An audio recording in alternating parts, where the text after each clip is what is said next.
Los acontecimientos finales. Parte 1. La muerte.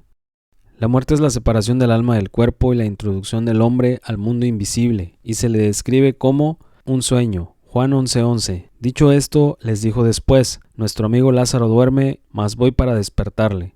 Dejar este tabernáculo. Segunda de Pedro 1:14. Sabiendo que en breve debo abandonar el cuerpo, como nuestro Señor Jesucristo me ha declarado. Se le conoce como petición del alma, Lucas 12:20. Pero Dios le dijo: Necio, esta noche vienen a pedirte tu alma, y lo que has provisto, ¿de quién será? Expirar. Hechos 5:10. Y al instante ella cayó a los pies de él y expiró. Y cuando entraron los jóvenes la hallaron muerta, y la sacaron y la sepultaron junto a su marido. También se le conoce como tornar al polvo. Con el sudor de tu rostro comerás el pan hasta que vuelvas a la tierra, porque de ella fuiste tomado, pues polvo eres y al polvo volverás. Partir.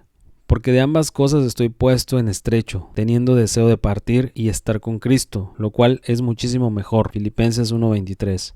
La muerte es el primer efecto o manifestación visible del pecado, y será el último efecto del pecado del cual seremos salvos, es decir, que la muerte será destruida. Por tanto, como el pecado entró en el mundo por un hombre, y por el pecado la muerte, así la muerte pasó a todos los hombres por cuanto todos pecaron. En 1 Corintios 15:26 dice: Y el postrer enemigo que será destruido es la muerte. También dice en Apocalipsis: Y la muerte y el Hades fueron lanzados al lago de fuego, esta es la muerte segunda. El Salvador quitó la muerte y trajo vida e inmortalidad, como dice 2 de Timoteo 1:10, pero que ahora ha sido manifestada por la aparición de nuestro Salvador Jesucristo, el cual quitó la muerte y sacó a la luz la vida y la inmortalidad por el Evangelio. La muerte se anula como sentencia condenatoria y se ofrece la vida a todos. Mientras tanto, aunque la muerte continúa solo por un tiempo, mientras el juicio ante el trono blanco aún no se efectúa, la muerte se convierte en la puerta de acceso a la vida en caso de aquellos que acepten a Cristo.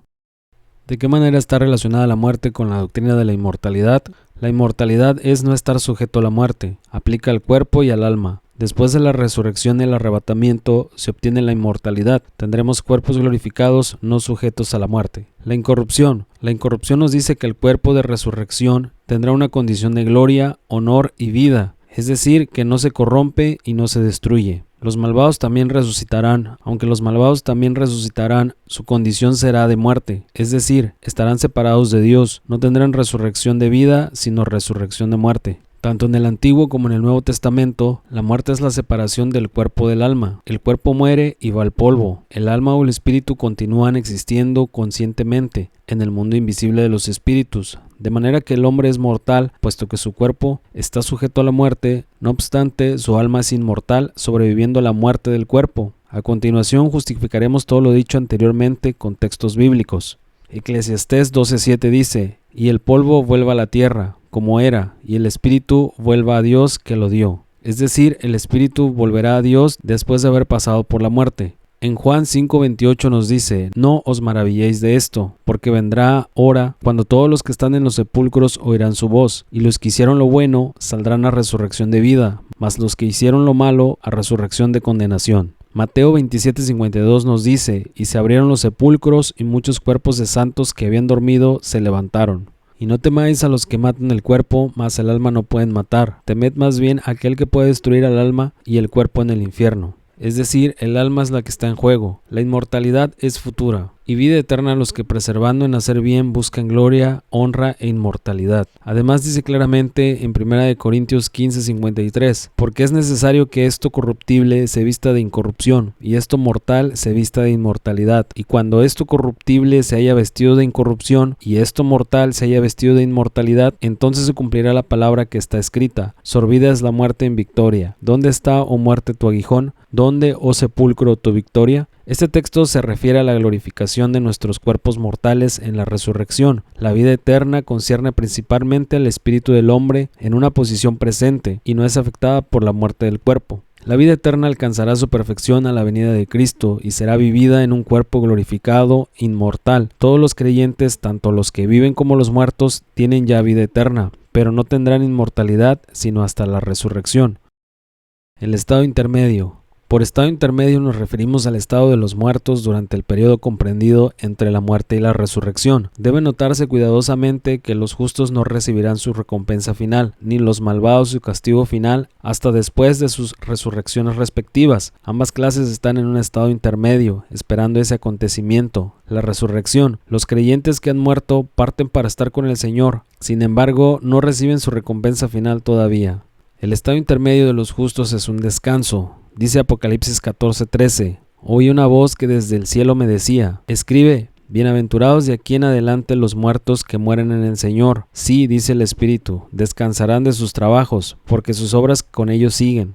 Están en un estado de espera, y se les dieron vestiduras blancas, y se les dijo que descansasen todavía un poco de tiempo hasta que se completara el número de sus consiervos y sus hermanos, que también habían de ser muertos como ellos. Están en un estado de santidad. Yo le dije, Señor, tú lo sabes, y él me dijo, estos son los que han salido de la gran tribulación, y han lavado sus ropas, y las han emblanquecido con la sangre del Cordero. Están en un estado de servicio. Apocalipsis 7:15 dice, porque están delante del trono de Dios y le sirven día y noche en su templo, y el que está sentado sobre el trono extenderá su tabernáculo sobre ellos.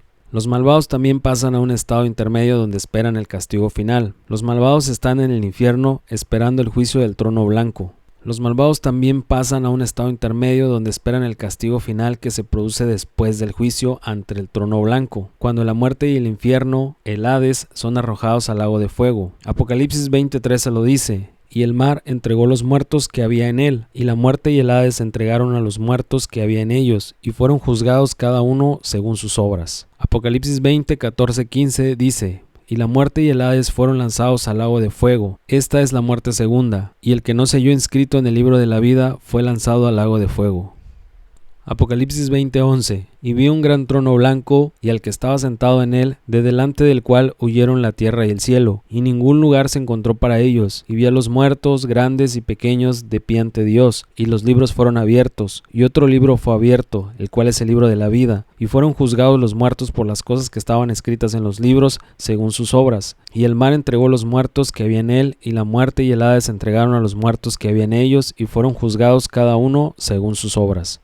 La resurrección. La importancia de la resurrección. El hombre fue creado inmortal en el sentido de que no necesitaba morir. Sin embargo, fue mortal en el sentido de que sabía que podía morir si desobedecía a Dios. Si el hombre hubiera continuado fiel y no hubiera desobedecido, hubiera desarrollado hasta el máximo su capacidad sobre la tierra y luego podía haber sido trasladado. Puesto que la traslación parece ser la manera perfecta que Dios lleva a seres humanos de la tierra al cielo. Tenemos el ejemplo de Enoc y de Elías, pero el hombre pecó, perdió el derecho al árbol de la vida, y como resultado de ello comenzó a morir, culminando el proceso de la separación del cuerpo y del alma. La muerte física era la expresión exterior de esa muerte espiritual, que es la consecuencia del pecado. Puesto que el hombre es cuerpo y alma y espíritu, la redención debe de acabar en el avivamiento del alma y del cuerpo, y de ahí la necesidad de la resurrección. Y mientras que el hombre pueda saldar sus cuentas con Dios y vivir espiritualmente, sin embargo su cuerpo muere como resultado de su herencia racial de Adán.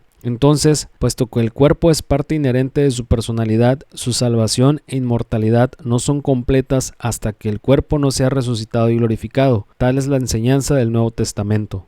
Cuando intentamos explicar cómo se produce la resurrección, nos encontramos con dificultades, puesto que tratamos con leyes misteriosas y sobrenaturales, fuera de la comprensión de nuestras mentes. Sabemos, sin embargo, que la resurrección del cuerpo se caracteriza por lo siguiente: por incorrupción.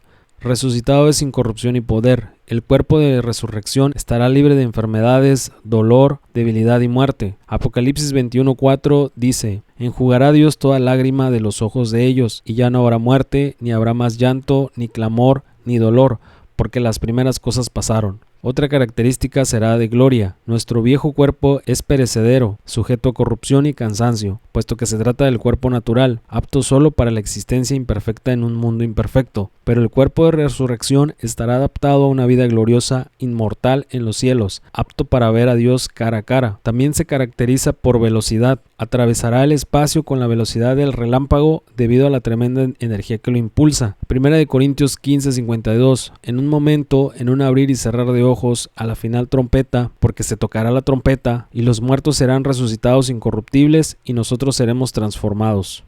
Otra característica es atravesar las dimensiones, es decir, el cuerpo será capaz de atravesar las dimensiones de esta tierra a través de sustancias sólidas. Al caminar por la tierra con cuerpos glorificados, no seremos detenidos por objetos como una pared o montaña, sino que pasaremos a través de ellas. Juan 20:26. 8 días después estaban otra vez sus discípulos dentro, y con ellos Tomás. Llegó Jesús estando las puertas cerradas y se puso en medio y les dijo: paz a vosotros. Hay muchas cosas que no sabemos y no podemos saber aún con respecto a la vida futura. Cristo dijo: si os he dicho cosas terrenales y no creéis, ¿cómo creeréis si os dijere las celestiales? También en 1 de Juan 3:1-2, muy amados, ahora somos hijos de Dios y aún no se ha manifestado lo que hemos de ser, pero sabemos que cuando Él apareciere seremos semejantes a Él, porque le veremos tal como Él es.